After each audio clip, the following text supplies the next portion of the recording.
2003, Zagreb, Hongrie, 7 minutes, 7 buts à rattraper. Voici comment l'équipe de France de handball féminine a marqué l'histoire. Avant ça, les Françaises ont déjà prouvé qu'elles étaient prêtes. Après une finale mondiale en 1999 et une médaille de bronze à l'Euro 2002, elles arrivent en outsider en Croatie. Dès le premier tour, elles frappent fort. 5 victoires, 0 défaite. Elles dominent et filent au tour principal. Elles chutent face à la Corée du Sud, mais elles rebondissent direct. Résultat, direction les demi-finales. Match ultra serré face à l'Ukraine, prolongation, tension maximale et victoire 28-26. La France est en finale. Le 14 décembre 2003, le dernier combat, face à elle, une Hongrie intouchable depuis le début du tournoi. Un mur dans les cages, une attaque de feu.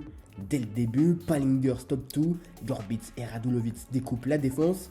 Plus 7 à 7 minutes de la fin, le titre s'envole, mais à la 53e, les Bleus refusent de perdre, la défense s'ajuste, les ballons volent, les buts s'enchaînent, l'écart fond, il reste 1 minute 20, 3 buts d'écart, la France pousse encore, dernière action, penalty, faute de Gorbitz sur Véronique Péqueux-Roland, Léla Lejeune égalise, direction les prolongations.